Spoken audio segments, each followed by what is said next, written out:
Leadership is taking people on a journey where there's a vision, guidance and purpose. Good leaders lead with the heart as well as the head. Leadership means doing the right thing for the right reason, no matter how difficult it might be. You're listening to Leadership Unwrapped, a podcast where you will hear from people who are living leadership every day. Well, Niamh, I have to say, amazing conversation. That's all I'm just going to say about that. But no, I'm going to say more, obviously, because it's me. But yeah, we just for our listeners here, are going to hear a podcast with Jamie Shapiro. And Jamie is really onto something that's a little bit different, maybe for us on this side of the water, because she's talking about full body coaching, sort of embodied coaching. And that takes sort of thoughts about your physical health and well-being, as well as the sort of the cognitive coaching piece. So I really think we all need to hear this. Yeah, she has incredible expertise from a variety of places, and it all comes together in this kind of embodied leadership idea. I mean, she's a nutritionist, a coach, like she has experience leading. Like, I mean, she's really bringing it all together in a way where she's also lived this, if you know what I mean. And she's researching the area, she's writing about it. She has a book which we'll share in the bio. Like she everything is just coming together to really bring forward this idea that we need to be looking at the way in which we're living and the way in which we're working in more of a holistic way. Yeah, for sure. I think it's really important for us to think about it differently. And everything makes perfect sense. The way when she talks about it, it's just so logical. You kind of say, yeah, that absolutely makes perfect sense. So I feel it might be something that is part of the jigsaw for leadership, for helping in sustainable leadership as well. So I really enjoyed talking to her. Yeah, and it's real positive. Like, I think you're going to come away from having listened to this with just a good feeling as well. She does it in a really, really positive way, because I think sometimes when we talk about things like the sustainability, like you're saying there, Patricia, that this will undoubtedly feed into, it can leave us with that more of a negative, oh, okay, like I should be getting 8 hours sleep. I know I should, like I should be going out for the walk. I should be doing whatever, when we're all really trying our best under the circumstances that we're in. But this conversation isn't that. It's in a really positive way. So yeah, I think you really enjoy it. Yeah, and I have to say my inner nerd loves somebody who just gets totally excited about research data sets. I was like, I love that. So I guess that's the piece. There's evidence behind this to make the kind of the suggestions and the recommendations, and the thoughtfulness is also based on research. I just think there's just something really unique here that's I hope will give people something really valuable to listen to. So I mean, talking about that good work piece, when like we were talking about, that there's a bigger the spirituality, and there's something bigger than us that drives our work and things like that. I mean, talk about doing the work that you should be doing. When we answered the call, and Jamie was like, I was working through a data set last night and got so excited about it. Like, I mean, she's just fantastic, and brilliant. She's really doing brilliant work. So yeah, enjoy it. Yeah, enjoy.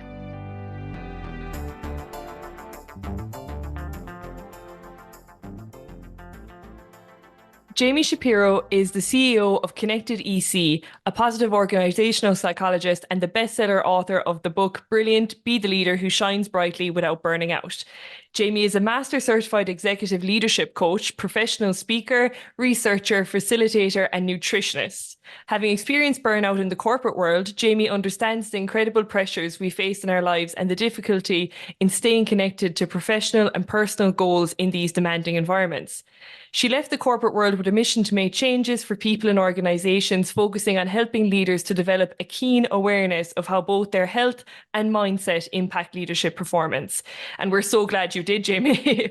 Jamie's vision is to bring a new form of full body coaching to people in the business world. Jamie, it's just fabulous to have you with us. You're very welcome. Thank you. I'm so happy to be here. That's great. We're delighted you said yes. So thank you.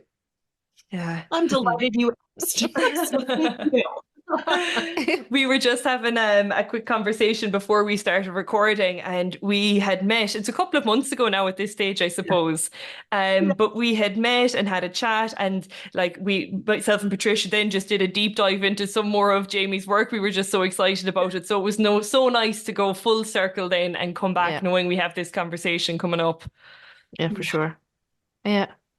So, Jamie, welcome. Anyway, delighted that to have the chat because your work pushes the boundaries of the way that we're thinking around coaching here. So there's a lot for us to learn. And could we just even start by asking you, when you say full body coaching, what does that Yes. mean? It's because I think that might be a new concept for some of our listeners. What I found when I was being coached in the corporate world is that there was this huge focus on what was going on between my ears, right? What's your strategy? What's your communication? And that is absolutely essential and important. But there was this complete lack of awareness that I had this whole physical body that needed to be optimized in order for my leadership to be optimized. And so when I talk about full body coaching, I'm really talking about that integration, recognizing that we have lots of access points to our leadership capacity, and the physical body is one of them. And optimizing that, optimizing our vitality, our energy within to give to others is something that I felt was really not addressed in the coaching world for a long time. And so when I started my organization, it was really about connecting the dots of well-being as the foundation for leadership performance. We've got to encompass the whole system, not just what's between our ears. Yeah. And how's it being received? How do you think people are responding to it?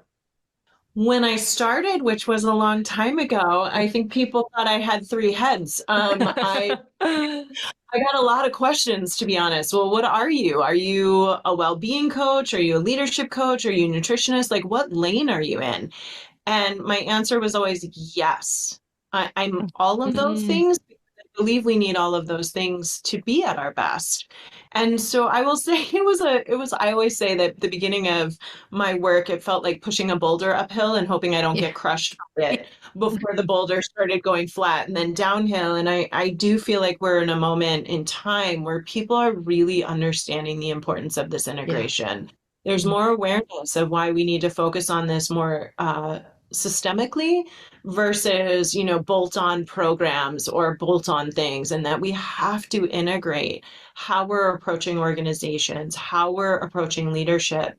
And to me, I think there's been a real shift, particularly over the last 3 years, in understanding why well-being has to be at the core of what we talk about from an organizational and a leadership perspective. Yeah. I think it's huge because I was at a session recently where and it was in relation to bullying and incivility, and they were talking about leadership and the pressures on us in that space. But one of the things that the person said was, if you don't know how to say no, the body will say no for you. And that's quite frightening, actually. And it was really insightful because there is a piece around, the constant growing of the pace of work and the expectation that leaders have to always be at the top of their game.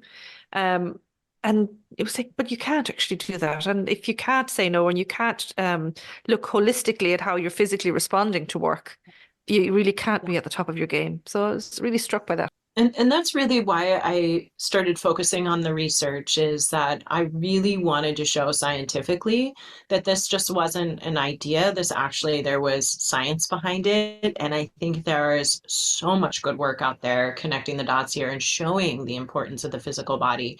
And my research showed, when you have that energy, that's when you can give at your highest levels. But often in leadership, we give to depletion. And if you look at a lot of the leadership research, it's very focused on how the leader is giving to their team, how the leader is giving to the organization.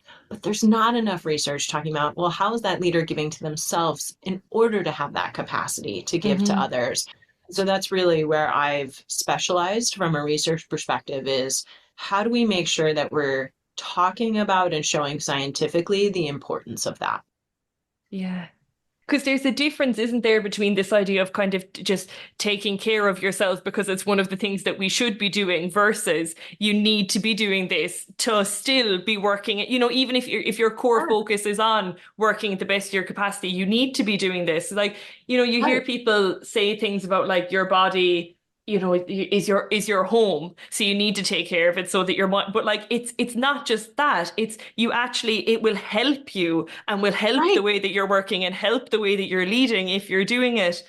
And it's so often the type of thing that we put to the wayside quickest when we get under pressure, under stress, isn't it? It's so true. And that's the mind shift I'm trying to get leaders to make. And there's a great quote, it's not mine, that self-care isn't selfish. And it's so incredibly true that when we give to ourselves, if we can reframe it and say, I am doing this not just for me, but I'm doing this so that I have the capacity that I want to have for others, for my organization, to be at my best. That is a mind shift for a lot of people, because people feel like when they take space for themselves or they care for themselves, that somehow that's detracting from their other goals. And that's just not true, right? That's just not what the science shows. It's not the reality, but it's a mind shift for most people. Yeah. And when I was reading that phrasing, and you said it there as well, Jamie, of focusing on what's between the ears, it's actually nearly funny, like, because it's like, because you immediately realize how small a thing it is that we're focusing on, in the context of our whole being. Yes. Yep. It's so true. There's this whole human body we can leverage. And one of the things I say a lot is, I feel like one of the key leadership tools that nobody talks about is the breath, and the importance of just taking a deep breath and how influential that can be in your responsiveness versus your reactivity. And it's like, why don't we teach this in Leadership 101? When you're feeling, emotionally charged, when you're feeling triggered, close your mouth and take a deep breath. Like, that is going to allow you the space. That one breath can make a difference. And yet, that I was never taught that in leadership. Well, it's very rarely part of the leadership curriculum. And yet, I think maybe the number one leadership tool out there. I agree. I think there's the piece around the breathing, centering and bringing you back to yourself, but also even the pause moment it gives you to just transpose from the high octane to, let me think about this, to give that space is really important. So Yes. The other piece that I've been looking into is sleep is being very important as well, and we don't realize how sleep deprived we are. Yeah, I was just looking at a study this morning, and I'm sorry I don't have it at the top of my mind, but it was talking about when executives, they looked at executives at, that top leadership level, when executives were sleep deprived or, not getting much sleep, it was showing the impact to executive function. And it was somewhere in like, the 10 to 20% decrease of executive function. And it's like, come on, right? Like, all these things work together. Let's start prioritizing them. Let's start recognizing that these goals are intertwined. They're not separate. And I think that is true, not just at an individual level, but at a team level and at an organizational level. We've been working on some research around team and organization, team cohesion, organizational culture. And one of the core things we found is well-being is at the center. Do you care about me as a human being? Does this organization care about me as a human being? And that is one of the access points, not just from the individual side, but from the team and the organization side as well. Yeah. It's that belonging piece, isn't it? Is huge. It's huge. It's huge. We often talk about it in the context of, educational leadership is what we're most engaged with, I suppose. So quite often we think about it in the context of, children in schools, for example, and we don't think it's as significant for some reason, when we reach adulthood. It's massive. It's massive. It is absolutely massive. You're right. And, I think there are a lot of lessons we learn as children in the school system that somehow start to lose their awareness as adults. I see things. I have a 12 and a 14-year-old, and I was so happy when I saw things like embracing growth and all the incredible conversations around mindset and how we show up and how we care for ourselves. Like, I feel like in many school systems, we have some of this foundation. I'm not saying we can't improve. We can always improve. But some of these messages are there in the school system, and then they start losing their way as we go into adulthood. Yeah. I think the disconnect between the body and the mind, we know it's a age-old Cartesian divide that isn't a good thing, but But as we get older, we begin to impose that more and more as a way of maybe preparing for the world of work or preparing for life. But it's a real disservice to our children to do that. We have to find a different way of doing that, I think. I It, so it, agree. it's actually funny where like I didn't think of this at the time when I saw it during the week, but we just went for a walk a couple of nights ago, and there was like a mother and her child, and the little boy was maybe, I don't know, was he 4 or something like that? I'd say maybe 3, 4. But we kind of got a giggle out of it because he was just ran over to this patch of, it wasn't mud, but just kind of dry dirt, if you know what I mean. Just really threw his hands into it and was like messing around, throwing it up in there. And I kind of I locked eyes with the mother, and she just kind of gave me a little roll of the eyes, like, and kind of was smiling, and the two of us just ended up laughing, and he was just having the best time. And there's just something so pure and such a big lesson for us to learn, to remember what it's like when your body and your mind are really just one in that Yes. childhood space. Yeah. Yeah. Yeah. Yeah. Yeah, I So hadn't much. thought of it at the time. Yeah, I think we spend time trying to disconnect that, like, so moving our children into that sort of, well, in the Irish system, a very exam-driven education system, and so that divide into the sort of thinking person as opposed to the feeling person. And then when we're in adulthood, we spend all our time trying to get back to being that feeling person, Right. and beginning to try and align ourselves back in through meditation and breath work and all. We're not helping ourselves much, I No, think. no, Yeah. I agree with Yeah. I'm wondering, Jamie, because you've obviously, you've been really involved in researching this area, and you even mentioned it earlier. I suppose a lot of it is that we need to kind of prove that it just isn't just conversation. That these things are Yeah. there's evidence to back them up. But I'm wondering, is there anything that you've found when looking at all of this that has particularly surprised you, or is it mostly stuff that you think you might have had an inkling or known in some level, and this is further proof?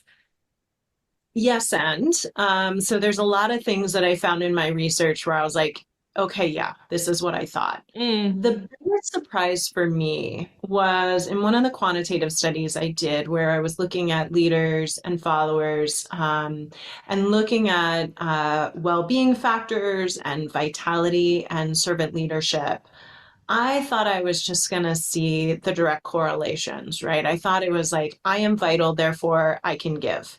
And what I realized is that vitality, interestingly, is a choice to give, right? So we can be highly vital and choose to be servant leaders or give positive relational energy to others, or we can choose not.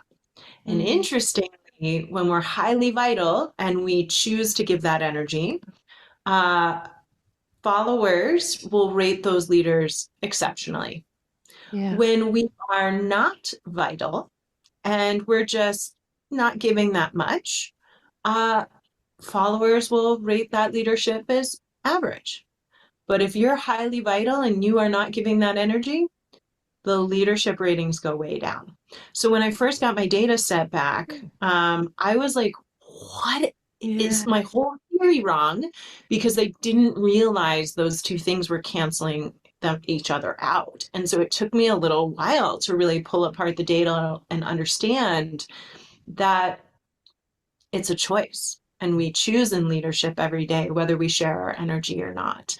And so that was just a really big aha for me, where I had never thought about that side of vitality and the potential of being highly vital and choosing not to give. And then I thought about toxic leadership, and I thought about leaders who are literally like what we call energy vampires, right? They're sucking the life out of others, and they are super vital, but they are not displaying those positive leadership behaviors that we're looking for.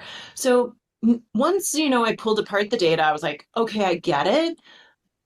But before that, I mean, it was just like a little bit of mind explosion for 24 hours working with this data set going, I can't figure out what's going on. And so that was really interesting. That's fascinating. I've spent a bit of time looking at the toxic leadership piece. I haven't thought about it from the way that you're talking about it now, but it's really interesting. I think we know we know when someone is holding back or is just not, and it's not about having to give everything all the time. I just want to be clear about that, but we do know when somebody isn't invested or is more laissez-faire. We can feel it, and we don't like it in our organization. It's really interesting connection to make. That's interesting data. Yeah, it was really interesting. And it brought a lot of light to me to why there are just those people that seem so energized, but I'm with them and I feel so depleted, right? And it is Mm. that energy vampire type of like, it's the self-focus versus Yeah. the other focus. Yeah. And that to me was you see the data and you're like, I don't get it. And then you finally figure it out and you're like, oh, that makes theoretical sense. Yeah. But wasn't the hypothesis I started with by any stretch. Yeah. I love when that happens in research, though. I sort of get a Yeah. wee buzz from that. It's Right. nice when the data speaks to you in a way you didn't expect it to. I think then So you know you're true. onto something. Yeah, I really Yeah. like Yeah. that.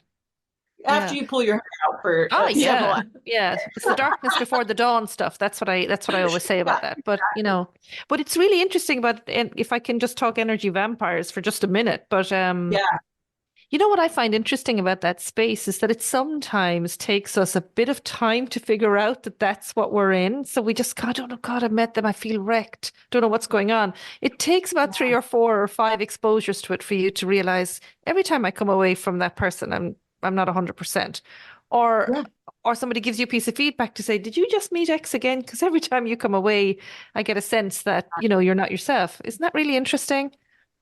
It is really interesting. And I think some people are pretty sophisticated at it, right? And so you don't catch on right away. Yeah. And all of the data points tell me that I shouldn't feel this way, but yet I walk away feeling this way. And then you start to like over time see the pattern. But yeah, there's some pretty sophisticated energy vampires out there Yeah. that have a way of creating an effect that we don't see. Yeah. And I love the way that you've simplified it hugely. I know there's a lot behind it, but you say it's the self-focus rather than the other or the we. That is the kernel of it really, isn't it? It's about them being about their needs being met at the cost of everybody else's, which is really interesting. Yes, Yeah. yes. Think the piece around like the importance of how much energy you're bringing but how much energy you're willing to give is a huge takeaway nugget as Yeah. well, isn't it? Because For sure. like even with the best will in the world, I mean, obviously we all know that leadership roles are extremely demanding. And I mean, again, it highlights the need for exactly what it is that you're talking about. I mean, I know, I obviously don't have as much energy to give if I've had a crappy night's sleep or if I hadn't exercised in a couple of days or I haven't done, the pieces that I need to do that make me feel good. But there's a really important piece, I think, in hearing the significant impact that can have, because sometimes when you're in these roles and you're just trying to survive the day, you might think, okay, well, that's great. Like I got through that. But there might have been, interactions that you had along the way where people have picked up that energy or the lack of energy that you mightn't have even been attuned to in that moment. And of course, we're all only trying our best, but I think it just really highlights the importance of what it is that you're talking about, Jamie. Yes. And I think it's important to recognize that as leaders, the demands are just so great. And so it is very easy to give away all of our energy if we don't have the right boundaries for ourselves and we're not caring for ourselves. And I think particularly people who are other focused, who do want to help the organization and all the people in them, they are giving, giving, giving. And without the awareness that that can send you into burnout, that can be really hard. And I know this is slightly controversial, but I really see the opposite side of burnout being vitality. I know a lot of the literature focuses on engagement, but I really feel like burnout leads to disengagement and vitality leads to engagement. So I see burnout and vitality as the different ends of the spectrum. And so if we're not focused on that side, if we're not focused on how do I care for my vitality, we can slip very easily into the burnout side, particularly when we are Yeah. oriented. Yeah. And the other piece of the puzzle that you talk about in your book is about nutrition, the importance of nutrition as well. It's not just the sleep and minding the energy, but it's actually the food that we're eating and how that affects our vitality and our energy as well. Do you want to say a little Yeah. bit about that?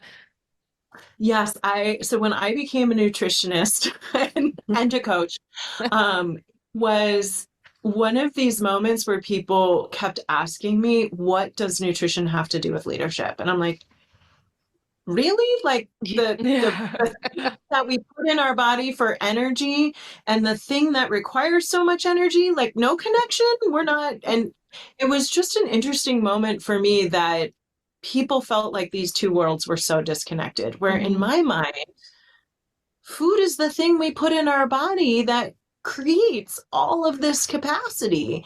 And if we're not thoughtful about food as fuel and really thinking about quality and how we're nourishing ourselves, it to me is a miss. And I will say one of the reasons that I focused on nutrition so heavily is it was always the first thing to go when I was an executive.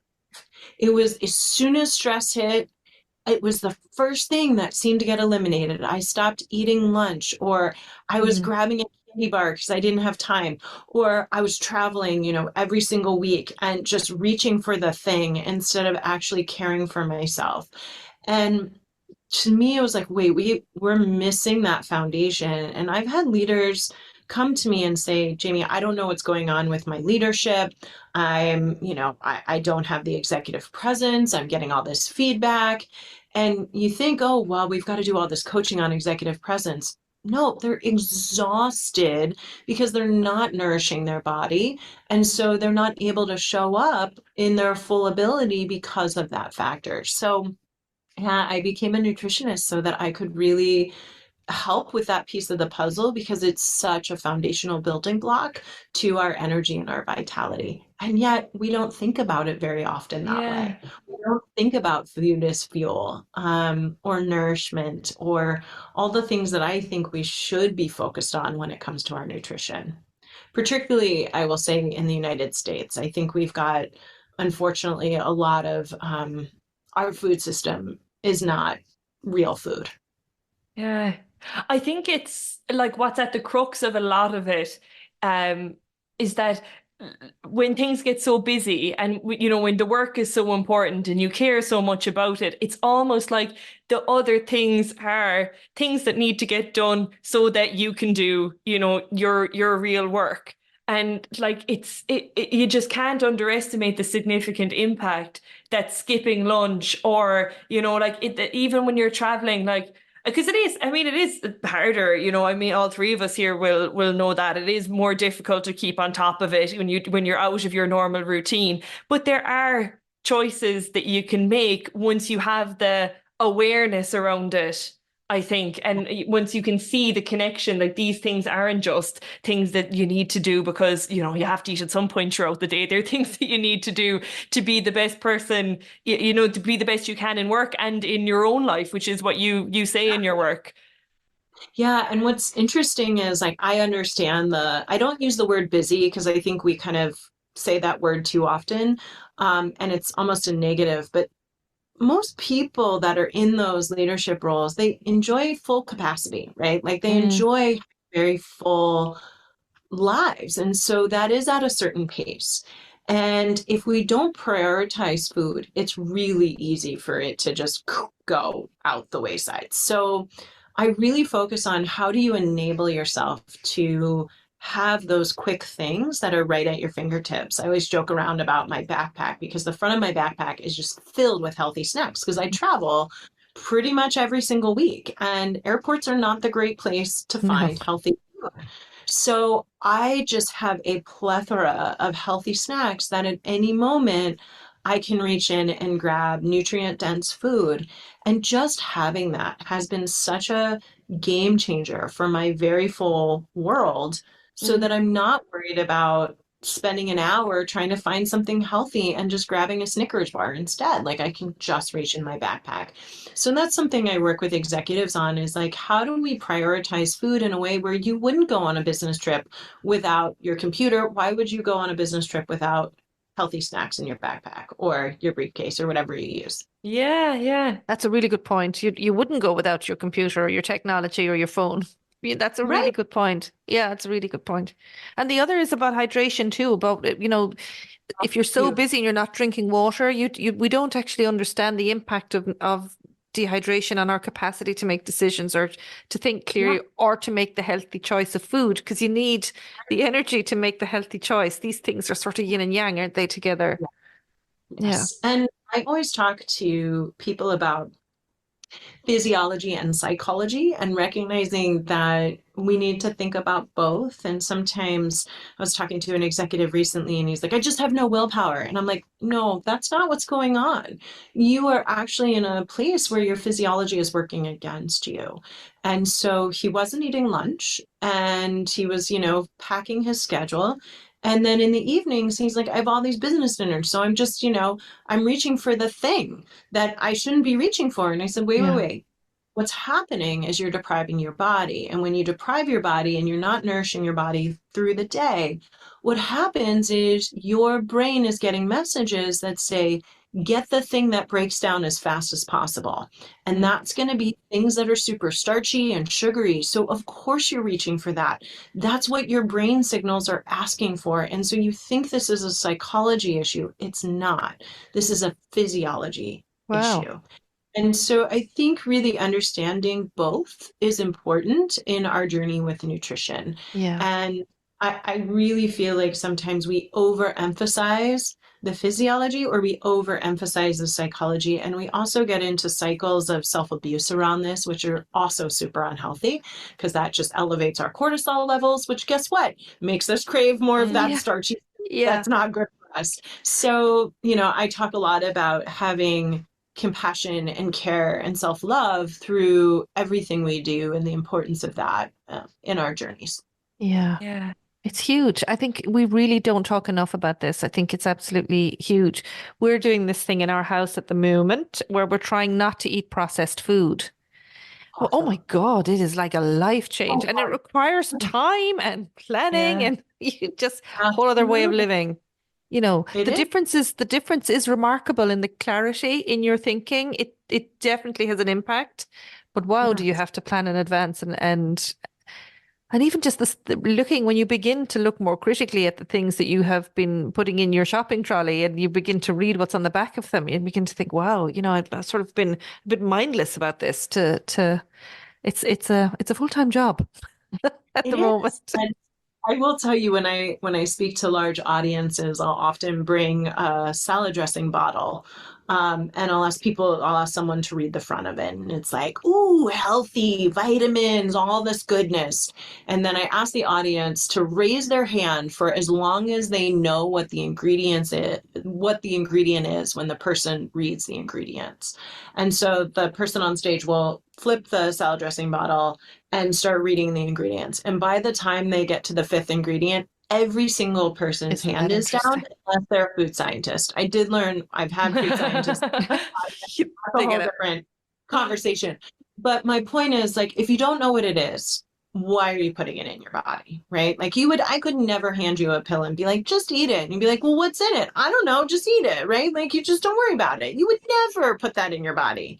But yet we do that because we're trusting the front of packages every single day and saying, oh, well, it looks fine, right? And that's just not the case. Yeah. And I think just the link to the impact that it has on our capacity to think, our capacity to decide, the energy that we have to give to people, we're just underestimating that. They're just deeply connected. We're so underestimating that. Yeah, and that's what I love about your book. It challenges us to think about that. It just joins the dots. So it's the first time I've seen that being done for leadership. So I really like that. Thank you. Yeah, I really think it's an important thing that we need to talk about more.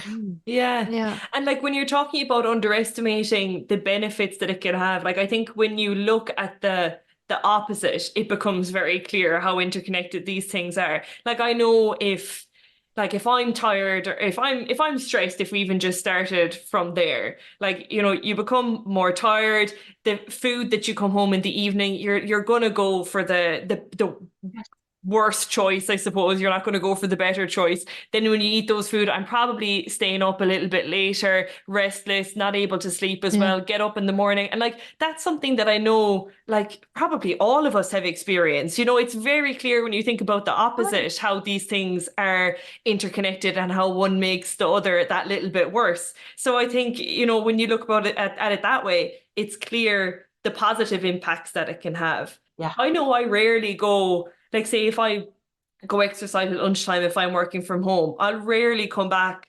afterwards and want a real crappy lunch. You know, because when you've done something like that, like you're just more inclined to want something that little bit. And it's not even that, you know, I'm being good or, you know, in inverted commas, like, you know, it's, you don't want that food. You want something better for you. You know that you need to be, you need to get the nutrients back in, you need to replenish yourself so you can keep going. So I think, yeah, maybe looking at the opposite, not dwelling on, you know, the negatives too much, but it helps us to understand the positive cycle that could occur in the other circumstance. I totally agree. And one of the things I talk a lot about is to focus on the 80-20 rule, which is like 80% of the time, and this percentage looks different for everyone, but 80% of the time, focus on nourishing like your physical body, making sure you're getting the right nutrients in. But 20% of the time, make sure you're also nourishing your soul. Because I think a lot of times what we find is that people get into this yo-yoing, this extreme nature of how they eat, where it's like, and you said, and that what triggered this was like the good, right? People have this perspective of like, I'm eating good, or I'm eating bad. And I just want to get away from that, because I think that causes us to go into that negative self-talk, where I would rather us say like, how do we find a place, a lifestyle where we're nourishing ourselves from both the physical and the soulful perspective. So our brains don't do well with deprivation, right? So if you say you can never, I love dark chocolate. If you said to me, you can never have dark chocolate again, right? My brain would be obsessed with wanting dark chocolate. And I'd be like, I can't have it, I can't have it, I can't have it. And I'd just be thinking about how I can't have it. And then the first bite that I have, I'd be like, I'm going to have 7 bars of dark chocolate because, I'm being bad, right? And that's not the right perspective, right? The right thing you need to do, and I always use the example, if I put a book in front of you and said, don't open it, what do you want? You want to open it, right? Like that's just how we're wired. So we can't put ourselves in these situations where we're restricting, because eventually we go the other direction and then we get in this back and forth. And so my focus is, how do you cultivate a style of eating that nourishes all parts of you, including your leadership? And that's really how I talk about nutrition. Yeah.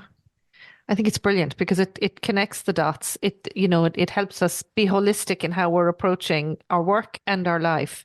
So I really think there's something huge in that, because, we're listening. I was at a conference recently and I was looking at everybody from the leadership space, and they're all tired. They all look tired. They're all exhausted. We're not really saying, we're talking about leadership burnout. Right. But we're not talking about, are you sleeping? Are you resting? Who can you lean on? When do you get a break? How do you put that in place? So we're talking about these things at a really high system level, but we're actually not talking about them on the day to day. How can we move the dial and actually think differently about this to help you, and of course the job is huge and people do get tired, but if you're getting to bed at a reasonable hour and you're actually sleeping, that will at least help you feel a bit more in control of work the following day. Huge. Yeah. I spoke at a conference. This was many, many years ago, and it was, I'm not going to name names, but an organization that was specifically focused on health.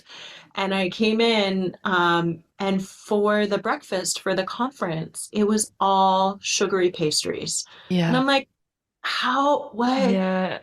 You're not putting the dots together here, that you want these people to engage in a health conversation all day long, and yet you're nourishing them with sugary pastries and no choices for something that might nourish their physical body. That feels off. Why are we missing the importance of nutrition? And I think that we miss that a lot. And certainly in leadership development, it's like, why are you talking about nutrition? Why are we not talking about nutrition? Right? Like, it's a very important piece to the puzzle, but very rarely do you see it talked about. Yeah. Yeah, we've been talking at these different conferences about burnout and sustainability of leadership, and they're important topics, but we are not once have we talked about sleep, rest and repair, food, healthy energy, hydration, all of the things that we need. And the thing is that they're the first things that we stop doing when we actually get a bit stressed, and they're our protective factor.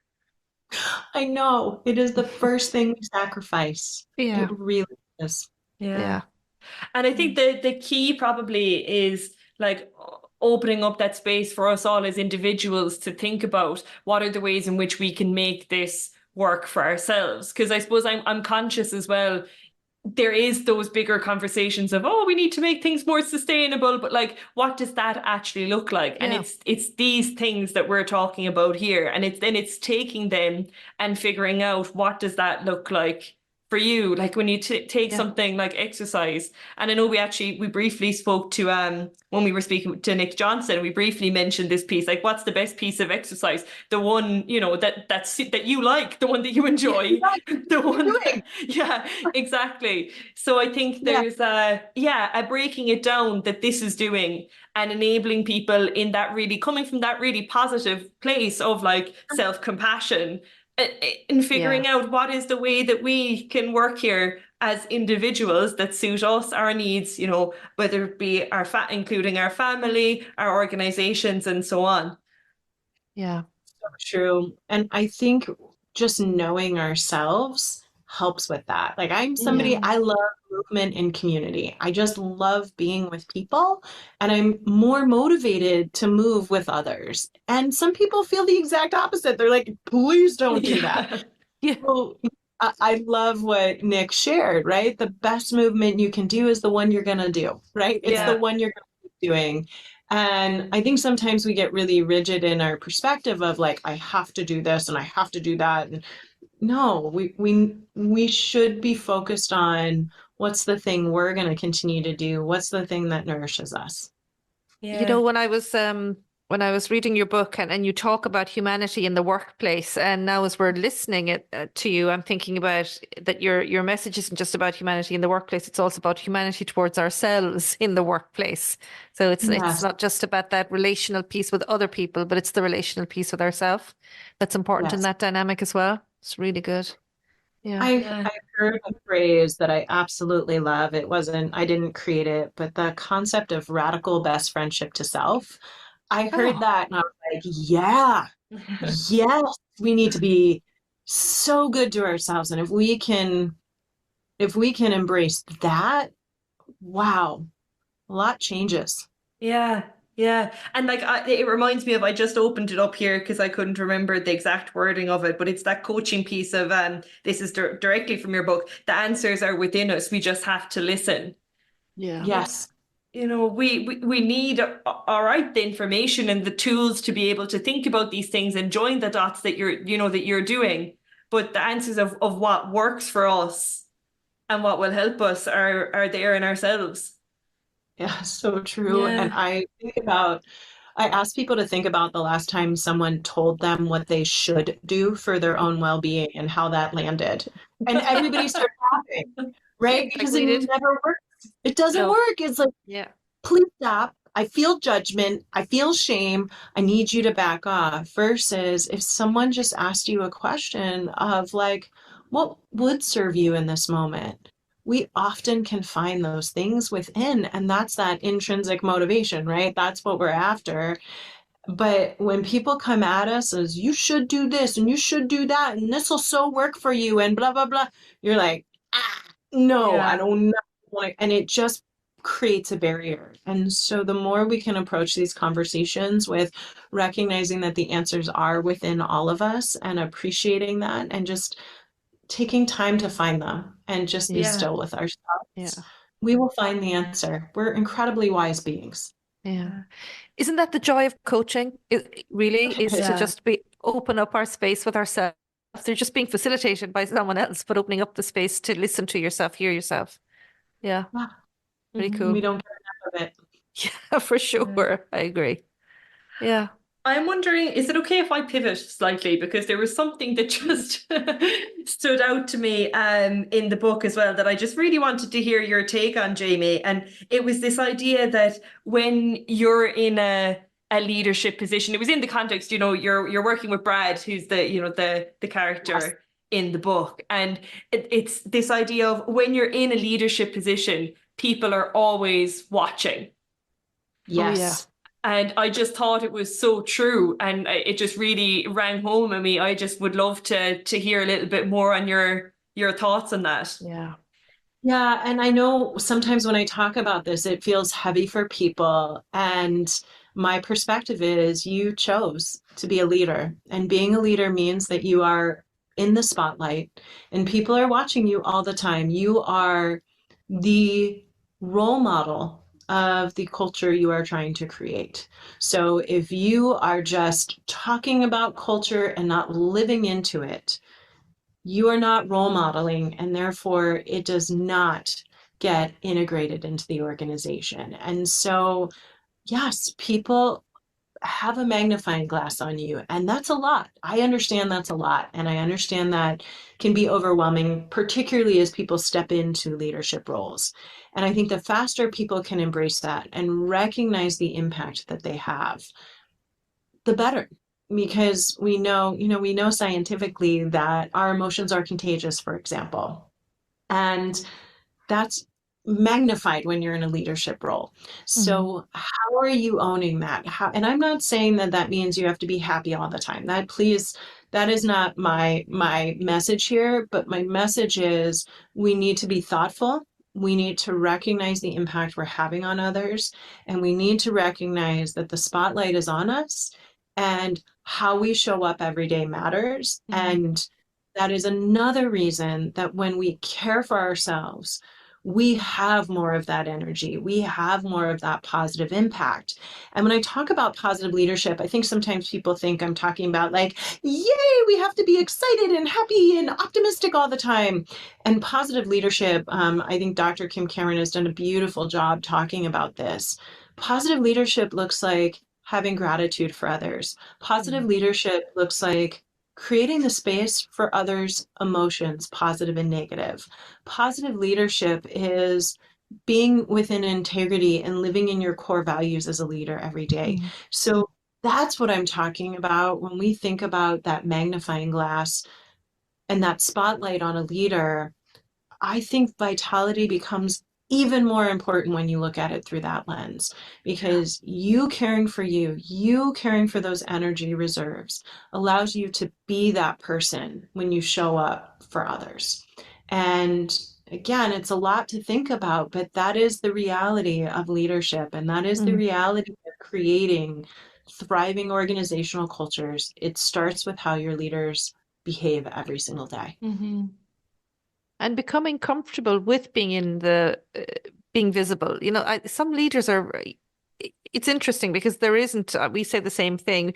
You're not an accidental leader. You applied for the role. It is something that you've chosen to do, and that's brilliant. But it comes with it. So just get comfortable with it. And it's going to be messy sometimes, and it's not always going to be easy, but it's just part of it. And it's just, so when we take the high stakes out of it, we just allow ourselves to be ourselves. I think that's really huge. Yeah, and I think there's a lot of paradoxes of leadership. There's a lot of yes ands, right? We need to think about the individual and the organization. We need to be authentic and not share every emotion. And so I think sometimes leadership becomes confusing because there's just so many yes ands, not either ors, and not a lot of black and white. And so when we have to play in the gray area and two things have to be true at once, that can be really confusing. And I think human beings, there's so many paradoxes, and that is true for leadership as well. There's just a lot of paradoxes there. Yeah, and I think it's just being comfortable in that sort of messy is the wrong word, but just that challenging space, that it's not clear, that it is opaque, and that you have to exercise judgment. And that's the point. If it was, an automated system, everybody would just put machines in, but you have to exercise human judgment to bring the organization forward. And that's the greatest creativity space, but maybe the most daunting for some. Yeah, there's a lot of choice. Yeah. Yeah, and I think what's helpful about that is that it's not like it's just naming it, isn't it? I mean, it's naming the reality that when you are in a position like this, people are looking to what you're doing, but it's not that means you need to be, you know, as you said, they're the quote unquote happy all the time or whatever the Yeah. case may be. It's just naming it, isn't it? And it's just once we're aware of it. And once you know we realize it in the day to day of what we're doing. I mean, I know there was another piece, I won't be able to get the page up quickly now, but it's talking about the percentages of how much communication, how little communication is actually the words you're saying, you know, Yeah. then versus your tone and your body language and things like that. I mean, you know, being aware of it is most of Yeah. the challenge, isn't it? And we don't necessarily have to say, so that means this needs to happen. It's just naming it. It is. And that's something I really want to help leaders with is naming some of the things we study in psychology that maybe we haven't labeled in the business world. Because it just helps get our brains around it. For example, this concept of emotional labor, which we talk about in psychology and we understand it's a mechanism. And emotional labor is when we're displaying an emotion that is different than the one we feel. Yeah. We have to do that in leadership all the time. But when I share that concept with leaders, they're like, oh, it has a name. Yeah. And like, not only does it have a name, it actually drains your energy. And Yeah. so just being aware of those things makes you more focused on intentionally having the reserves to do those things. So I think language to me is so important. I always say language builds culture. I think language also helps us like understand ourselves and our brains and all the things we've been talking about, our whole human body. And so I love bringing to the surface for leaders some of these psychological concepts that we study that can help them really understand themselves in leadership even better. Yeah. Yeah, because I think when we don't recognize that emotional labor is often a central part of leadership, because it has to be, because of just the Yes. nature of people and we're complex beings. Sometimes I think leaders feel that they're not being authentic when they're doing that, because we confuse that authentic means I have to be straight up about everything and I have to be really nice. And it's really not that. It's about Yeah. being congruent and understanding that there are activities that you have to perform to help Yeah. people be their best, and that's your job. I love that you created that distinction. I often talk about authenticity is, are you in alignment with your core values, your character, your principles? That's authenticity. And I think sometimes we get really confused when we talk about authenticity because leaders will say to me, I can't be authentic. I can't walk into the boardroom if I'm having a crappy day and being like, wow, it's a really crappy day for me, right? Like you can't do that. And that's some of the paradox that I think we have to illuminate for people is like, no, we get it. You don't get to be fully transparent emotionally. That's not what you can do. And authenticity is essential. And that alignment to who you are at the core is really important as your compass every single day. Yeah. I describe it, and it's very similarly to you, and I talk about that authenticity is about being congruent with your purpose and your values, and really spending time to help people understand what they are so that they know what they're going to get, which is the piece. So how much time do we spend showing it's not all sitting down saying these are my values and you all have to listen, but that we are congruent constantly, that our decisions, people will see very clearly fairness is really important here, and we know that the decision will be made because the person values fairness. And they learn that after a while. And that fairness doesn't necessarily mean I give you what you want. Fairness means maybe I can't give you what you want because I need to be fair. So it's a robust concept. It's not a let's all be happy and the tyranny of positivity piece. It's a more congruent piece. Yeah. I agree. I think there's a lot misunderstood about the field of positive psychology. Yeah. I always try and describe positive psychology as it's the science of human thriving. It's not happyology. That's not what this is. Theology, I love that. I think I'm gonna write down that word. I really like it. I love it, theology. I can't take credit for it. But it's just when we think about what we're after, and whether it's in the workplace, whether it's in life, I don't think there's anybody that would say, I don't want to be a thriving human being. I don't want to be flourishing.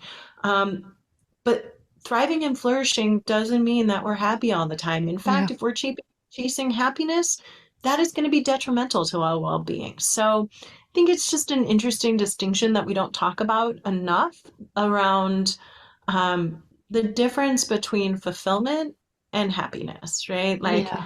I'm Yeah. not after being happy all the time, but I sure am after being fulfilled all the time. Yeah. Yeah. And I describe when I'm talking with aspiring leaders, I say it's about doing the good work. And I use that phrase. It's a very, okay, it's a bland phrase, but it actually means something. And it's about doing the work that is meaningful and good for you, that will help you live towards your values, but also help the people that you're leading. And it's good enough. So, it doesn't have to be perfect, but it just has to be honest and full of integrity. And Yeah. I think doing that, what we understand is our good work is Yes, almost a protective factor against the burnout pieces, because we know that we're doing something that has value. Yeah. absolutely. Agree more. I'm wondering, Jamie, could you tell us a little bit about some of your recent research? I know you had a paper very recently published there. Do you want to tell us a little bit? Yeah. Yes, I feel I got a new data set last night, so I'm like a little bit excited, but it's probably too early to talk about. You're But definitely a research addict. We'll give you that.